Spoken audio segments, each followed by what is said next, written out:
Bonjour tout le monde, aujourd'hui on se retrouve dans un nouvel épisode sur le suicide et la dépression. Aujourd'hui en France, il y a plus de 9000 personnes qui ont des pensées suicidaires et qui font des tentatives de suicide, des milliers de personnes qui souffrent intérieurement et plus de 2 millions de personnes qui souffrent de dépression dans ce monde. Donc j'ai 2 personnes avec moi pour qu'ils racontent leur histoire et poser évidemment des questions. Donc, présentez-vous. Ok. Je me présente. Moi, je m'appelle Karim. J'ai 21 ans. Et voilà, je sais pas quoi dire. Ok. Pour toi, c'est quoi le sujet? C'est la dépression ou le suicide? Moi, c'est plus la dépression. D'accord. Et toi? Ok, donc moi je me présente, je m'appelle Shanice, j'ai 19 ans. Et moi le sujet c'est un peu des deux en soi. Ok. Bon, on va aller droit au but. Donc, Karim, est-ce que tu peux raconter comment c'est venu la dépression? Comment ça s'est passé, ton cheminement dedans? Du coup, moi, j'ai connu la dépression à partir du moment où mes parents ont divorcé. C'était une période où j'allais vraiment très mal. Et je me retrouvais à sortir dehors, utiliser des produits illicites. Ok. Ensuite, je voyais que j'étais pas vraiment moi-même. Genre, j'étais vraiment dans un mood où je me sentais vraiment enfermé sur moi-même, etc. J'étais un peu perdu. J'étais genre vraiment perdu, genre dans ma tête. Puis voilà. Ok. Et par exemple, tu as dit que tu prenais des produits illicites. Comment c'est venu? Tu t'es dit, ouais, je vais me plonger dans ça et pas autre chose, que ce soit l'alcool ou tout ça. En fait, en soi, quand j'ai commencé les produits illicites, c'était vraiment genre... parce que je sentais que ce genre de truc m'aidait. Mais en fait, ça me détruisait en même temps, genre. D'accord. Je sais pas comment t'expliquer, mais genre, quand j'utilisais ces produits-là, je pensais plus à mes problèmes. J'étais genre... dans ma tête, j'étais... comment dire? Dans une bulle où je me disais qu'il y avait que ça qui pouvait arranger mes soucis. Mais genre, en mode, quand je me réveillais le jour suivant, j'étais en mode... ah ouais, en fait, les problèmes, ils sont toujours là. Oui, une sorte de réconfort. Ouais, on va dire ça. D'accord. Et tes proches, parce que je pense que tu n'étais pas dedans Non, dans j'étais cette pas dedans. période-là. Comment ils ont réagi? Est-ce qu'ils savaient que Non. tu prenais des produits illicites ou pas du tout? Non, genre, c'est la première fois que j'en parle déjà. D'accord. Désolée. Du coup, soit ils savaient pas que j'utilisais ça, etc. Genre, ils savaient pas ce que je faisais en soi. Quand je sortais dehors, genre, je leur disais pas que je sortais dehors, j'étais dehors, je pensais que pour moi-même, genre, je me posais plein de questions dans ma tête, ouais, c'est à cause de quoi qu'on en est arrivé à là, etc. Genre, je voyais même plus trop mes amis aussi. Si je les voyais, c'était vraiment genre, pour voir, les voir, mais ils me voyaient dans un état second. Ok. Donc, comme si toi, tu avais une autre facette quand tu étais avec tes amis Ouais, et quand tu étais tout seul. ouais. Et est-ce que pendant cette période-là, tu as pu connaître de nouvelles personnes ou pas du tout? Parce que peut-être que tu as eu des amis avec qui tu pouvais prendre ces produits-là ou pas du tout? Ou tu étais vraiment tout seul? Mes amis, de base, en soi, ils prennent pas ces genres de produits. D'accord. Et genre, en vrai, je traînais avec les gens de ma ville, quoi. Et quand je traînais avec eux, il y avait un certain groupe qui était dans ça. Et du coup, voilà, j'ai commencé comme ça. Mais c'était des amis proches à moi, genre. Et après, j'avais un autre groupe de potes aussi qui était dans ma ville aussi, mais qui n'était pas dans ce genre de trucs. Et qui, comment dire, ils m'ont accompagné aussi, genre, par rapport au divorce de mes parents et tout. Genre, ils étaient là à m'aider pendant le déménagement, etc., etc. Et c'est de là qu'ils ont compris que, genre, en mode, je me sentais mal et tout. Mais après, j'avais aussi mes cousins et tout qui me parlaient, etc. Et qui étaient là pour moi, genre. Mais moi, j'étais pas là, genre, pour avoir de la peine envers eux et tout. D'accord. Ok. Merci pour ta sincérité. Maintenant, à toi, Shanice. Ok, donc c'est à moi. Alors moi c'est la dépression qui m'a emmenée du coup vers les pensées suicidaires. Et ça a commencé à partir de mes 6 ans, donc très tôt. J'ai subi des attouchements dans membres de ma famille. Et ça m'a plongée dans une profonde tristesse. Une profonde tristesse que j'aimais énormément. Donc, j'aimais beaucoup être dans cette tristesse-là, mais je me sentais comme aussi très effacée. Et étant donné que du coup, j'aimais en fait être dans cette tristesse-là, comme je t'ai dit, bah, j'ai voulu trouver un moyen de rester dans cette tristesse-là. Donc, on est passé par la masturbation pendant de très longues années et très tôt. Et ma tristesse, plus le poids du péché, ça m'a emmené aussi vers des pensées suicidaires en me disant que, vu que je méritais de souffrir, bah, autant aller jusqu'à me suicider. Et c'était pas tant le fait de mourir, mais c'était vraiment le fait de me faire du mal et que ça me gardait captive dans cette tristesse-là. Ok. Attends, faisons la chronologie. Donc, de tes 6 ans, donc ça a commencé la dépression. Comment, en tant que petite fille, parce que tu es un enfant, comment tu dis, oui, là, je suis dans la dépression? Comment tu as essayé de mettre des mots? Est-ce que ton entourage le savait? Comment ça se passait? Ok. C'est que très récemment que j'ai compris que j'étais en dépression depuis un long moment. Mais à ce moment-là, je me disais juste que j'étais très, très triste et que je voulais m'effacer et ne jamais être là. Je pense que ma famille, ils ont dû remarquer qu'il y avait quelque chose qui n'allait pas. Mais comme c'est un sujet assez tabou dans les familles africaines, ben, on n'en a jamais vraiment parlé. Et ils me faisaient beaucoup de reproches. Ils me disaient que bah, j'étais très absente. Quand je rentrais de l'école, par exemple, j'allais directement dans ma chambre et je pouvais passer toute l'après-midi à pleurer. Donc, ce que je faisais, c'est que je rentrais très tard. Je pouvais finir à 15 heures et j'allais rentrer chez moi à 18 heures. Là, c'est la période du collège, du coup. Quand tu es au collège, c'est déjà énorme. Mhm. Et donc, voilà. Ok. Donc, du coup, du collège.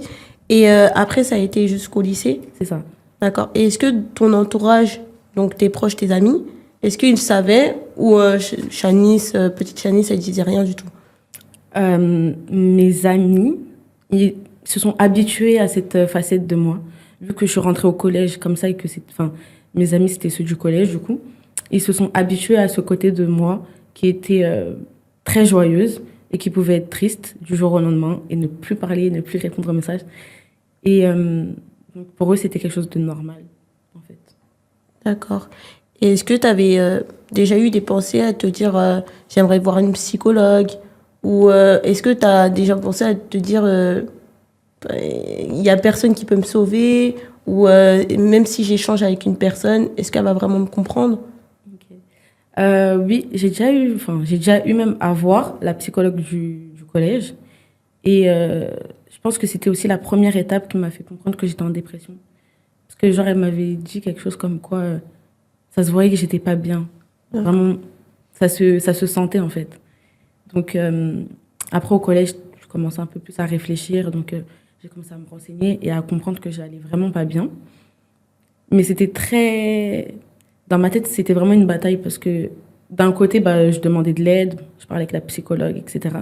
Et de l'autre côté, bah, j'étais comme captif. Donc dans ma tête, c'était t'es en prison et tu vas être comme ça toute ta vie. Waouh, c'est dingue. Et du coup, reprenons vers Karim. Du coup, toi, tes parents qui ont divorcé, est-ce que tu as pu échanger avec eux directement en disant oui, je vais mal, ou tu gardais tout ça en toi? Non, j'en parlais pas. Je suis pas une personne qui parle beaucoup, ça veut dire j'en parlais vraiment pas. D'accord. Genre, j'aime pas parler de ce genre de trucs, etc. Genre, me poser, discuter avec eux, etc. Peut-être sous le coup de l'énervement, plutôt. Genre, quand je sais que c'était un moment où on s'embrouille ou quoi que ce soit, bah, je pouvais me poser, leur dire leur cas de vérité, mais sinon, sans plus. Genre, je vais pas me poser avec eux et leur parler tranquillement, etc. Donc toi, tu étais plus dans le conflit avec tes parents pour essayer de te vider l'esprit et vraiment de te sentir libre. Je pense que oui. Ok, mais t'inquiète, hein. Ouais, T'inquiète, bah, je t'inquiète, sais pas, t'inquiète. en fait, je sais Et pas. toi, c'était plus dans le t'étais conflictuel aussi avec tes parents ou pas du tout? Oui, très conflictuel et surtout avec ma mère. Parce D'accord. qu'en soi, mon père, il travaillait énormément, donc j'avais pas le temps d'être conflictuelle avec lui.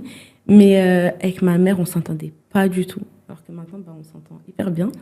Mais à cette époque-là, on ne s'entendait pas du tout. Je voulais pas la voir, pas lui parler. Et même une petite reproche, en fait, ça partait en dispute. D'accord. Est-ce que tu penses que t'en voulais un peu à ta mère que tu sois dans cet état-là ou pas du tout? Oui, je lui en voulais beaucoup parce que je me disais que déjà, elle n'avait pas remarqué que j'allais pas bien. Et elle me faisait beaucoup de reproches aussi.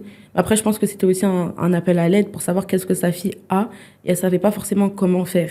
Mais elle me faisait énormément de reproches.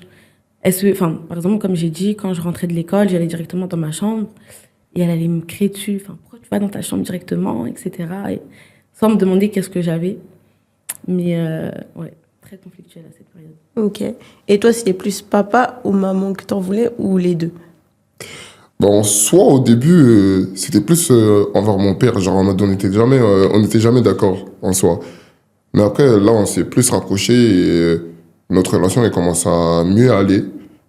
Et ma mère, en soi, j'ai toujours été, comment dire, son avocat en soi. Genre, j'étais toujours protecteur de ma mère, etc. Mais genre là, maintenant, la relation avec ma mère, elle s'est un peu, comment dire, rabaissée, non? Ouais, elle est Ouais, descendue en marge. ouais, elle est descendue. Et voilà, en soi, bah, il y a eu un échangement, genre. Ouais, un shift, Ouais. c'est comme on dit. Ok. Et comme tu dis, là, tu as soulevé un point très important, comme l'avocat de ta mère. Est-ce que tu trouvais que tu étais en sorte de pushing ball entre les deux ou est-ce qu'elle te racontait tous les problèmes et toi, tu étais obligé de prendre parti? En fait, je prenais pas parti, mais j'écoutais tous les problèmes des deux, genre des deux côtés. Mais ce que j'ai remarqué plus, c'était le comportement de mon père envers ma mère. Ça veut dire c'est pour ça que je me voyais la défendre en soi. Et du coup, ça a fait que j'étais en mode plus du côté de ma mère que de mon père. Mais en fait, plus j'écoutais mon père, plus genre, je restais neutre parce que en soi, faut avoir les deux versions des choses, en fait. Et du coup, j'avais pas les deux versions. J'avais juste la version de ma mère, etc. Et voir le côté de mon père où il est nerveux, etc., etc. Ça veut dire, je me suis dit, ouais, non, ça y est, je me mettais en mode stand-by et je restais de mon côté, genre. Je sais pas. Oui, oui, t'inquiète pas, on a compris.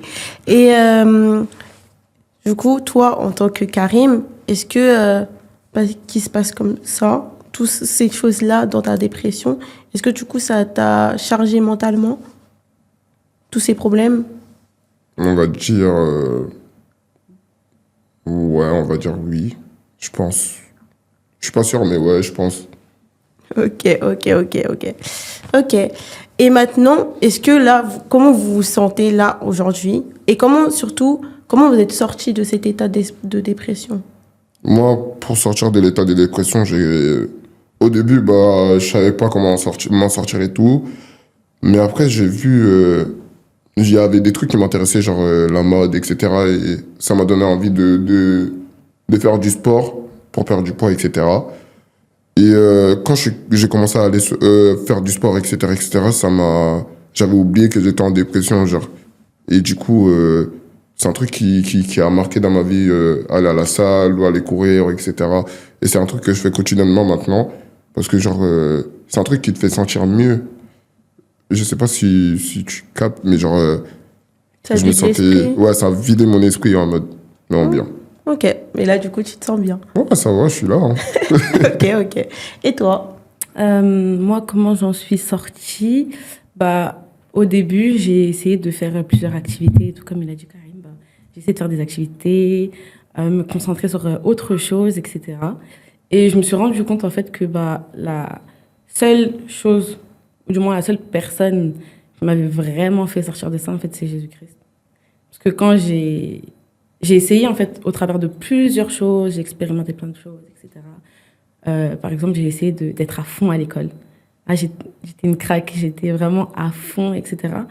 Mais en fait, quand ça finit, qu'est-ce qui se passe? Ça continue en fait. Et j'étais juste dans un déni. J'étais juste dans le déni parce que ça continuait. Et quand j'ai donné ma vie à Christ, du coup j'avais 14 ans, au-delà de donner ma vie à Christ, c'était aussi reconnaître que ça ne va pas partir directement. et que ça ne va pas partir par mes propres forces. C'était vraiment ça. Et c'est que très récemment, du coup, quand j'ai compris que ça n'allait pas s'arrêter si je continue à compter sur mes propres forces, que bah là, ça a commencé à passer. D'accord. Donc, ça veut dire que du collège à aujourd'hui, tu as 19 ans. Là, tu pourrais dire que ça s'est arrêté quand, vraiment? Ça s'est arrêté récemment, je pourrais même dire l'année dernière. Waouh! Ouais. D'accord. Ah, c'est dingue. Parce que beaucoup, ils pensent que quand tu acceptes Jésus, directement, ça part de ce comme ça. Bah en fait, je pense que ça aurait pu partir directement parce que je sais que il aurait pu me guérir de ça directement, mais c'est aussi lui laisser la place de guérir. Parce que bah, je lui laissais pas de place et je voulais faire ça par mes propres forces, par mes propres moyens. Donc, même si j'avais déjà accepté Christ, bah, en fait, il fallait que je lui laisse l'espace adéquat pour qu'il puisse opérer. Et puis voilà. Bah, je suis contente que tu vas mieux aujourd'hui. Ok. Maintenant, j'aimerais qu'on réfléchisse ensemble et j'aimerais que vous puissiez me dire comment on voit chez une personne quand elle va vraiment pas bien et qu'elle essaye d'aller bien. Ok. Comment, comment aider une personne à aller mieux? Comment, en vrai, là, je sais pas, imaginons Jean-Pierre, il est dans ton entourage et en vérité, il a des pensées suicidaires, il est sous dépression, vraiment intense, mais personne n'est au courant. Comment on peut vraiment savoir si une personne, elle est dans ce cas-là? Ok. Quels signaux? Bah, en fait, tu remarques ça à la façon de comment la personne elle se comporte. Genre, le Jean-Pierre en question, tu vas voir qu'il est, genre, dans son regard, tu vois qu'il est vide, ou il est triste, ou il est pas comme d'habitude, etc. Si c'est une personne joviale, du jour au lendemain, il va faire semblant d'être jovial, etc. Bah, ça va se remarquer directement. Ou, si c'est une personne, enfin, c'est plus compliqué pour les personnes qui sont un peu renfermées, etc. Parce que, genre, tu sais pas comment ils sont, tu pourrais pas les cerner. Ça veut dire, c'est plus compliqué. Or que les personnes joviales, les personnes qui aiment la vie en soi, bah, genre, tu vas le remarquer du jour au lendemain qu'il y a quelque chose qui va pas. D'accord. Et toi? Moi, je dirais qu'il faut s'intéresser déjà davantage à la personne. Si par exemple, comme Karim l'a dit, tu remarques qu'une personne, elle est un peu plus fermée sur elle, ou même, en fait, même au niveau du physique, tu peux le remarquer. Tu peux voir que la personne, elle ne va pas bien, même la manière dont elle va se préparer. Juste en la regardant, des fois, tu peux savoir qu'une personne ne va pas bien, en fait. Donc, s'intéresser à la personne, et je dirais ne pas l'accabler, mais vraiment, genre, parler avec la personne pour savoir d'où ça vient, ça a commencé comment, quand, etc. Et la personne pourra aussi se confier à toi. Ok. Et pourquoi c'est aussi compliqué de dire quand ça va pas? Pour vous? Bah, pour moi, c'est parce qu'en fait, en soi, on veut pas faire de la peine aux autres. Et aussi, c'est parce que après, les gens, ils vont nous voir un peu. Genre, pour moi, pour mon impression à moi, c'est que les gens, ils vont nous voir un peu comme des faibles ou autres, etc., qui veulent de l'aide envers tout le monde, etc., etc. Or qu'en soi, si tu veux en parler, tu peux. Mais moi, de mon point de vue, de comment j'étais moi, je voulais pas d'aide, je voulais pas que les gens m'aident parce que après ils ont de la peine pour moi, etc., etc., et qui, entre guillemets, soient trop là. Trop présent. Ouais. En fait, toi, comme Shanice, t'aimais ce côté d'être triste un peu ou En fait, j'aimais pas être triste ou quoi que ce soit, mais genre, j'aime pas raconter mes problèmes aux gens, en fait. Tout simplement. Parce que c'est des problèmes qui restent entre toi et toi. Parce qu'en soi, tu connais pas vraiment la personne comme elle est. Genre, par exemple, si demain je vais te dire des problèmes que j'ai, et toi, comment on dit? j'ai du vice? Ouais, t'as du vice et tout. Tu vas venir me voir, tu pourrais utiliser ça contre moi ou tu pourrais raconter ça aux gens. Et moi, j'aime pas quand les humains ils racontent ma vie à d'autres personnes, etc., etc. C'est pour ça que je préfère me renfermer sur moi-même et garder tout ça pour moi. Après, dans la vie, c'est un risque. Hein. Ouais, c'est un risque à Vraiment prendre, mais prendre. moi, je préfère ne pas le prendre parce que les humains, ils parlent trop. C'est des personnes qui... Il y a des humains qui parlent beaucoup, qui n'aiment pas vraiment... qui t'aiment pas vraiment, ça veut dire ils seront là juste pour te tuer, genre, je sais pas. Ok. Mais en vrai, il faut en parler. Parce que si tu gardes tout ça en toi, mais un jour, tu vas exploser.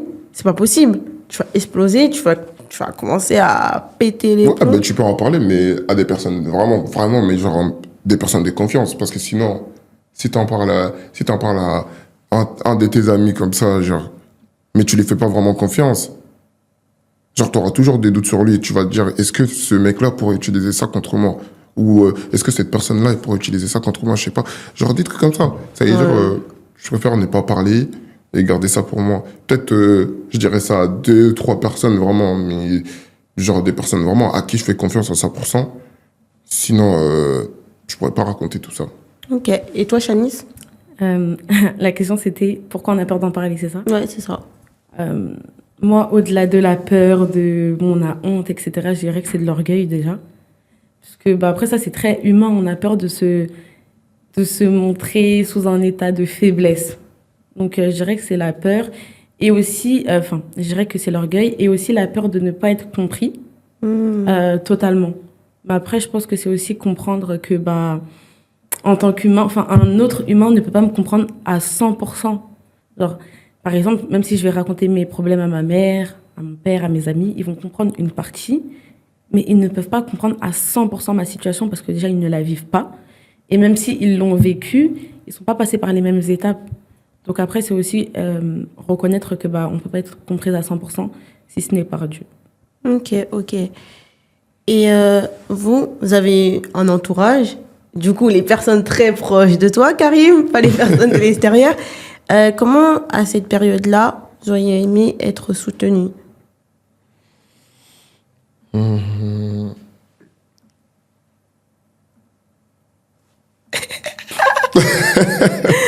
Franchement, je sais pas du tout. En vrai, comment vouloir être soutenu? T'as aucune idée? Mais vraiment, j'en ai aucune idée. Mais je pense, non. Je t'aurais dit être près de moi, mais non, en fait, non. Ça m'aurait juste saoulé, en fait. Mais non, en vrai, j'en ai aucune idée. Hein. Genre, vraiment, la question, je sais pas quoi répondre. Ok, et toi? Comment j'aurais aimé être soutenue? Je pense que j'aurais juste aimé qu'on remarque que j'allais pas bien. Juste ça. Qu'on remarque que j'allais pas bien. Pas forcément faire beaucoup d'efforts, etc. Mais juste le fait de remarquer, bah, ça fait prendre une position différente. Ok, mais imaginons, là, la personne, elle vous dit, Karim, je vois que tu te sens pas bien. Parle-moi. Je vais Toi, dire je t'aurais non. dit non. Voilà. Non, je vais dire non. Mais genre, si tu viens me voir comme ça, je vais te voir comme un fou. Mais attends. Ok. Et toi, Janice? T'aurais dit non? Non, j'aurais parlé, hein. Ah, t'aurais parlé? Ah ouais, j'aurais parlé. Ok. Toi, t'attends juste qu'une personne, elle te dise... Ouais. Ouais, j'aurais parlé. Franchement, j'aurais parlé. Ouais. Peut-être pas facilement, mais j'aurais parlé. Ok. Bah, c'est bien. Prends exemple. Non, Ah, je rigole. Je rigole. Ok. Et du coup, pour toi, pour les pensées suicidaires que tu as pu avoir, comment on peut accompagner une personne qui a ces pensées-là? Et qu'est-ce que toi, tu aurais aimé qu'on te soutienne? Comment? Déjà, ne pas dire à la personne ça va passer, c'est que des pensées, etc. Parce que c'est des pensées, mais elles sont tellement fortes dans la tête que tu as l'impression que si tu t'accomplis pas cette pensée-là, bah, c'est fini en fait. Tu as l'impression que tu es obligé d'aller jusqu'au bout. Mais je dirais comment accompagner une personne, prier pour la personne, prier pour ses pensées et prendre de ses nouvelles, mais pas changer de comportement envers la personne. Rester simple, genre. Tu restes simple, mais je pense que dans le secret, tu pries pour la personne, c'est très bien. Hein. Et comment moi j'aurais aimé, bah, comment j'aurais aimé qu'on m'accompagne. Ouais, vraiment pas. Après, comme les personnes ne savaient pas, ça n'a pas changé grand-chose en vrai. Enfin, c'était elles-mêmes. Mais rester simple, ne pas genre m'accabler et prier pour moi. Ouais. Ok. Et toi, Karim, du coup, par rapport à la dépression, toi, si t'as un ami à toi qui vit ça, T'aurais été comment avec lui? Bah, après, moi, je suis une personne, je m'inquiète vraiment beaucoup pour les gens que pour moi-même. Ça veut dire, j'aurais été toujours là pour lui. Je serais une personne vraiment en pot de colle. Genre, je serais toujours là pour la personne. Ça veut dire, en soi, je l'aurais appelé tous les jours pour sortir, pour aller manger ou autre, etc. Même si c'est un truc que je trouve ça fait forceur un peu et que on devrait pas forcer une personne à sortir ou quoi que ce soit, mais genre en mode moi je suis fait comme ça, genre si je vois une personne elle va mal dans mon entourage, etc., je serai toujours là pour la personne, je serai toujours là à lui donner des conseils, je serai toujours là pour qu'il aille mieux, etc. S'il doit pleurer dans mes bras, il pleure dans mes bras, moi je m'en fous en vrai, mais je veux que cette personne là elle aille bien vraiment à 100%, genre. Ok. Et maintenant, est-ce que vous avez un message aujourd'hui pour une personne qui a des pensées suicidaires ou qui est en dépression? Qu'est-ce que vous pourriez lui dire? Je te laisse parler. Si je pourrais dire quelque chose à quelqu'un, ce serait de ne pas t'accabler et que ces pensées peuvent s'arrêter si tu acceptes Christ et si tu lui laisses la place pour te guérir de ça.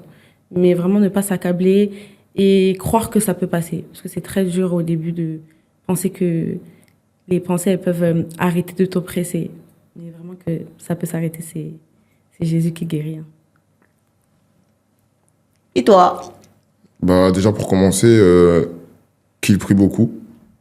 Ensuite, de toujours se faire confiance, même si c'est compliqué. De se faire confiance à 100%, etc. De se connaître lui-même, etc.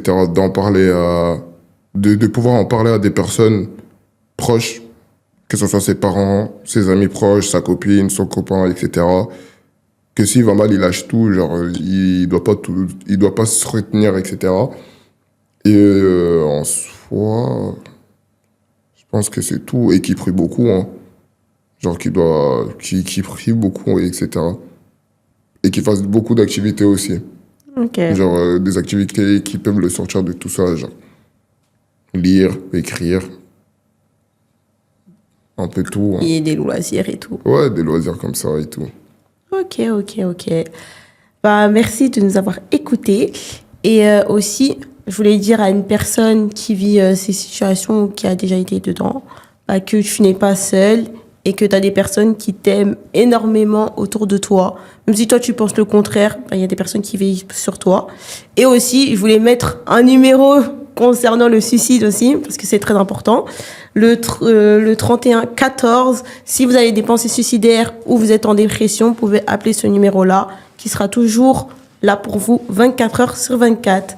Merci d'avoir regardé cet épisode. Merci à vous, mes invités. Merci à toi. Merci à toi et de rien. Ok.